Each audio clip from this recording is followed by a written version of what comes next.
At 70 years old, I've found a peace that eluded me for most of my life, but it didn't come from chasing success, collecting accolades, or even surrounding myself with people. The greatest peace I've found came from walking away, from choosing solitude over society. Some might call me lonely, bitter, or even a recluse.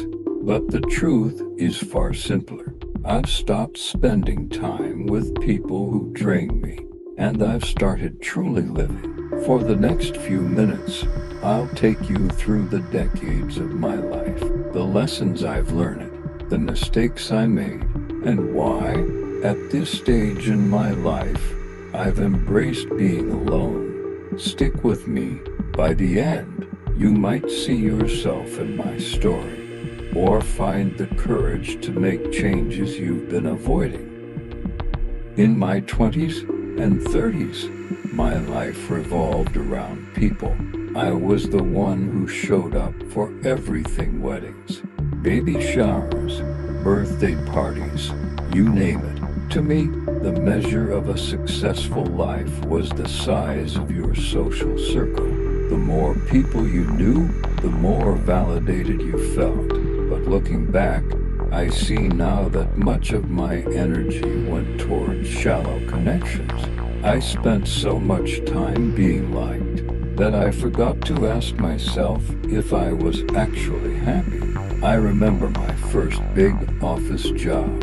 I was fresh out of college and eager to fit in. There was a Friday happy hour tradition, and I made sure never to miss it.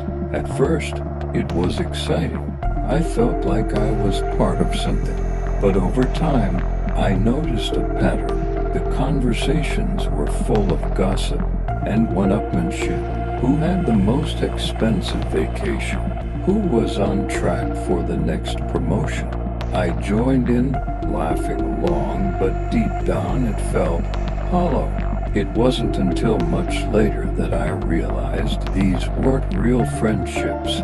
They were performances. Many of us mistake busyness for connection. We fill our schedules with people, thinking it will fill the emptiness inside. But real connection isn't about quantity, it's about quality. And that's a lesson it took me decades to learn. Take a moment to reflect. Are there people in your life who truly see you? Or are you surrounded by noise? Drop a comment below. I'd love to hear your thoughts. By my 40s, I started noticing the cracks.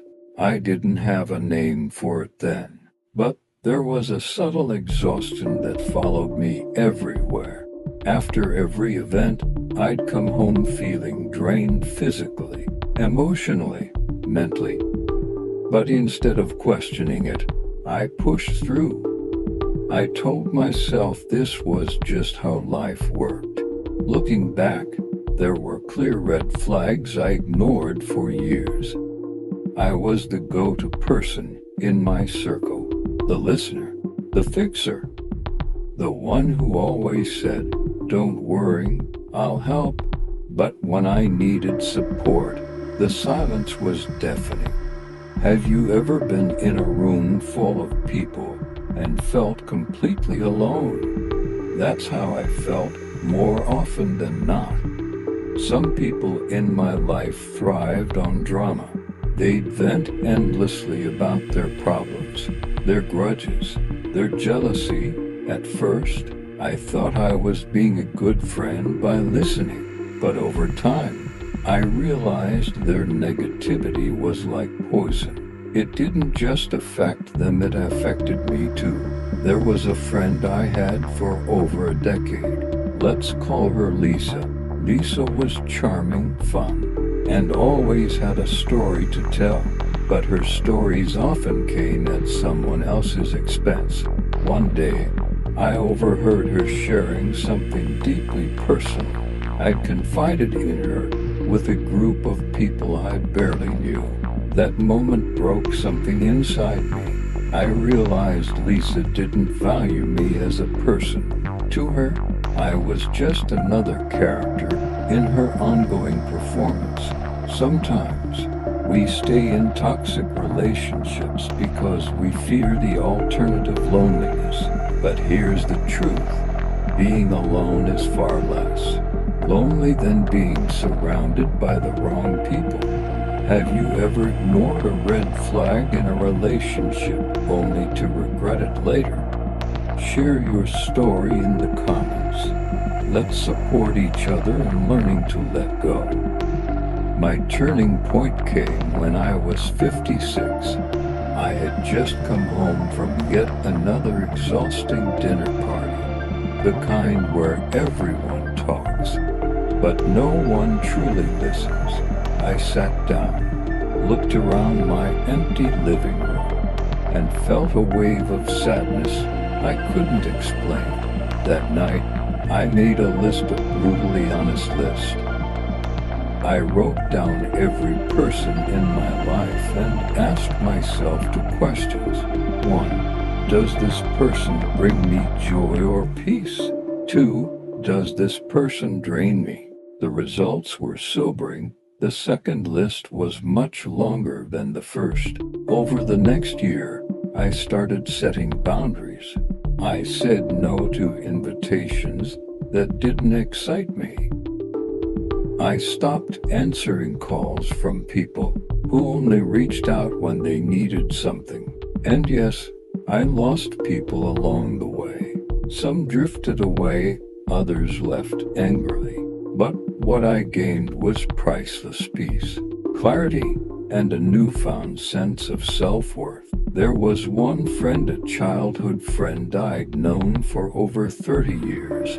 Every time we spoke, the conversation revolved around her problems, her career, her relationships. When I finally said, "I'm sorry, but I can't help this time," she stopped calling. It hurt, but it also freed me. At 70, I've learned that solitude is not the same as loneliness. Solitude is a choice, a powerful one. It's the space where you can breathe, reflect, and truly be yourself.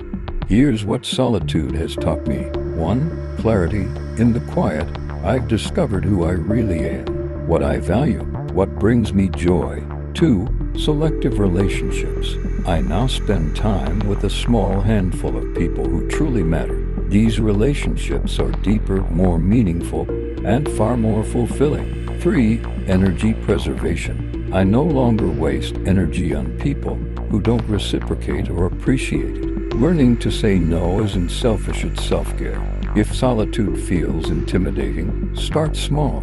Spend 10 minutes a day alone, no phone, no distractions. Just sit with your thoughts. Over time, you'll find comfort in the quiet. At 70, my life is quieter, but it's also richer.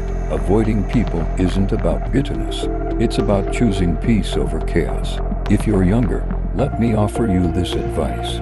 Don't wait until 70 to start prioritizing yourself. Life is too short to spend it pleasing the wrong people. Choose yourself now. You won't regret it. If this video resonated with you, hit the like button, subscribe for more reflections, and share your thoughts in the comments. What's one step you can take today to reclaim your peace? Let's start a conversation. Thank you for spending this time with me. Remember, peace isn't something you find, it's something you create. Here's to living a life of meaning, one choice at a time.